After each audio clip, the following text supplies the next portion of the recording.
By proceeding into the video, you are agreeing that you have read the disclaimer.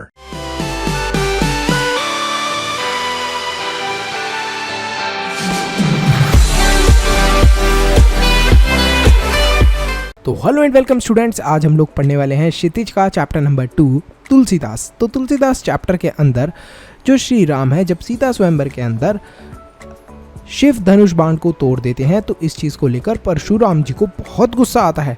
जो राम जी होते हैं उनके बीच में और परशुराम के बीच में कुछ संवाद होता है और यहीं पर राम लक्ष्मण और परशुराम संवाद की शुरुआत होती है। तो हम इसको समझने वाले हैं स्टेंस बाय स्टेंस। आपकी बुक के अंदर जो स्टेंस दिया उन्हें लाइन बाय लाइन हम समझते हैं। जब परशुराम जी भगवान राम से मिलते हैं तो वो बोलते हैं, हे राम, किसने तोड़ा ये बाण? तो राम जी बोलते हैं कि इस बाण को जरूर आपके किसी दास ने ही तोड़ा होगा। तो वो बोलते हैं परशुराम जी कि मेरा कोई दास ऐसा नहीं कर सकता। जो शिव का धनुष तोड़े वो मेरा दास तो बिल्कुल नहीं हो सकता। सारे राजाओं को कह दो कि उसको अलग कर दें जिसने भी भगवान शिव का बाण तोड़ा है, नहीं तो सारे राज्य तबाह कर दूंगा मैं। तो परशुराम जी बहुत गुस्से के अंदर होते हैं। तभी लक्ष्मण जी मजाक करते हुए कहते हैं, ऐसे तो हमने भी बहुत धनुइयाँ तोड़ी हैं। तो धनुइया क्या होता है? छोटे छोटे जो धनुष बाण होते हैं उनकी बात कर रहे हैं वो। तो यहाँ पर परशुराम जी बोलते हैं, तुम धनुइया को श्री शिव के बाण से कंपेयर कर रहे हो लक्ष्मण? क्या तुम्हें बिल्कुल भी समझ नहीं है? परशुराम जी बहुत गुस्से के अंदर होते हैं। भगवान राम भी उन्हें बहुत शांत करने की कोशिश कर रहे होते हैं। तो आखिरकार परशुराम जी को इतना गुस्सा क्यों आ रहा था? परशुराम जी को ये लग रहा था कि जिसने भी भगवान शिव का बाण तोड़ा है वो उनका अपमान कर रहा है और परशुराम जी भगवान शिव के बहुत बड़े भक्त थे। पैराग्राफ 2। लक्ष्मण ने हंसते हुए कहा, हे मुनिदेव, ये तो पुराना ही धनुष बाण था। आप फालतू में इतना गुस्सा कर रहे हैं और पुराने धनुष बाण को तोड़ने में कोई नुकसान नहीं है। श्री राम ने तो उसे नया समझकर ही छुआ ही था और वो टूट गया। इसमें श्री राम का कोई दोष नहीं है। हे मुनि, आप बिना कारण ही इतना गुस्सा कर रहे हैं। तो परशुराम अपने फरसे की तरफ देखते हैं। फरसा एक टाइप का वेपन होता है। उसकी तरफ वो देख के बोलते हैं, हे दुष्ट, तूने मेरे स्वभाव के बारे में नहीं सुना है? मैं तुझे बच्चा समझ के छोड़ रहा था। तुझे पता नहीं है कि मैं कोई आम मुनि नहीं हूँ। मैं योद्धा, बाल ब्रह्मचारी और अत्यंत क्रोधी हूँ। मैं क्षत्रिय कुल का कितना नाश कर चुका हूँ विश्व भर के अंदर।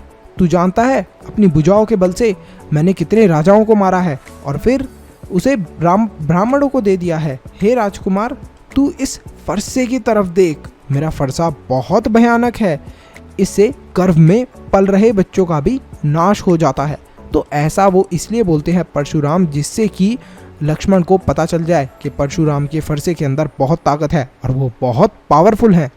पैराग्राफ नंबर 3 के अंदर जो लक्ष्मण है वो परशुराम जी से ये बोलते हैं, हे मुनिदेव, क्या आपको क्या लगता है कि हम भी कच्चे खिलाड़ी हैं? हमें भी धनुष बाण चलाना आता है?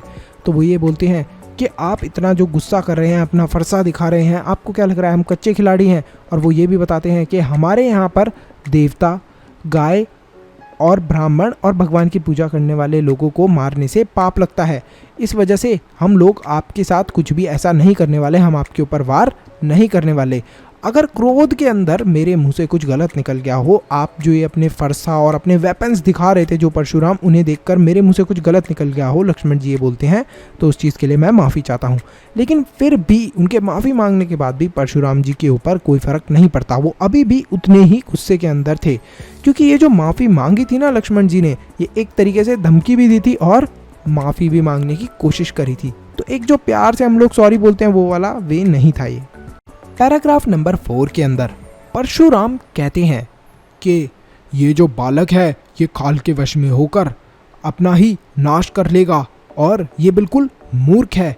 इसको ये नहीं पता कि क्षण भर में ये काल का ग्रास हो जाएगा, मतलब थोड़ी ही देर के अंदर इसको ख़त्म कर देंगे।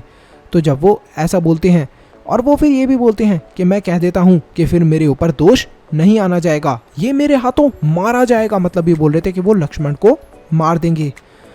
तो इस तरीके से वो बोल रहे थे परशुराम जी। तभी जो लक्ष्मण जी थे वो बोल पड़ते हैं कि आप अपने सुयश के बारे में खुद ही बता दीजिए। मतलब वो ये बोलना चाह रहे थे कि आप अपनी तारीफ तब से करे जा रहे हैं, तो ये भी आप अपनी तारीफ कर लीजिए। और फिर लक्ष्मण जी ये भी बोलते हैं कि जो एक वीर इंसान होता है, मतलब जो एक प्रॉपर वॉरियर होता है, वो कभी भी अपनी इतनी तारीफ नहीं करता युद्ध के अंदर, उल्टा वो युद्ध करके दिखाता है। तो वो इस तरीके से उनका मजाक उड़ा देते हैं। पैराग्राफ 5। परशुराम अब बहुत क्रोध के अंदर आ गए थे। वो बोलते हैं, मैं इस बालक को यहीं पर खत्म कर दूंगा अपने फरसे से। जितने भी सभा के अंदर लोग बैठे हैं सुन लो और समझ लो। तभी विश्वामित्र बीच में आते हैं, बोलते हैं, हे मुनिवर शांत हो जाओ, इतना गुस्सा मत करो, बालक की गलती को माफ करो, क्षमा करो। और बालकों से ऐसी गलती होती रहती है, उनके ऊपर ऐसे मुनि लोग गुस्सा थोड़ा ना करते हैं। तो वो ये बोलते हैं, लेकिन वो मन ही मन विश्वामित्र हंस रहे होते हैं। उन्हें पता होता है कि ये जो परशुराम है ये राम और लक्ष्मण को ऐसा वैसा समझ रहे हैं, इनको इनकी ताकतों का, इनकी शक्तियों का अंदाज़ा नहीं है। ये भी कोई ऐसे ही थोड़ा ना आए गए जो कि कोई भी इनके ऊपर हमला कर दे और ये उससे हार जाएं। Paragraph number 6। तो लक्ष्मण ने परशुराम से कहा कि आपके शीन को कौन नहीं जानता, क्योंकि जो परशुराम थे वो अपनी शीन के बारे में बात कर रहे थे कि मैं अब शांत हो गया, मतलब कि शांत हो गया, ये है वो है। तो लक्ष्मण यही बताना चाह रहे थे कि आपके गुस्से को कौन नहीं जानता। मजाक के वे में वो टॉन्ट कर रहे थे परशुराम जी को, और परशुराम जी को और गुस्सा आ रहा था। वो अपना फरसा उठा लेते हैं गुस्से के अंदर। सब लोग सभा के अंदर हाय हाय करने लगते हैं। जो लक्ष्मण होते हैं वो भी गुस्से के अंदर बोलते हैं, आपका सामना अभी तक असली योद्धा से नहीं हुआ है, आपको क्या लगता है?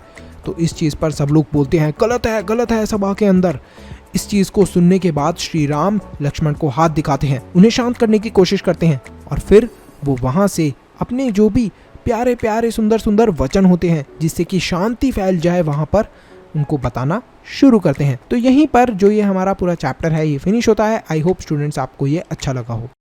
तो अगर आपने इस वीडियो को यहाँ तक देख लिया है तो फटाफट लाइक करो, चैनल को सब्सक्राइब करो और कमेंट करो अपना बेस्ट पार्ट। इसी के साथ साथ वीडियो को शेयर करना मत भूलना। एक इम्पॉर्टेंट अनाउंसमेंट, अगर आप लोग चाहते हो कि हम लोग फ्यूचर में इसी तरीके से और भी वीडियोस बनाते रहें तो आप हमारे चैनल के मेंबर बन के हमें सपोर्ट कर सकते हो। अब मेंबर कैसे बनना है? सब्सक्राइब के साथ में जो ज्वाइन बटन है उस पर क्लिक करें और हमारे चैनल के मेंबर बन जाए। तो आप हमें सपोर्ट कर रहे हैं डायरेक्टली कि हम आगे फ्यूचर में ऐसे ही वीडियोस लाते रहें।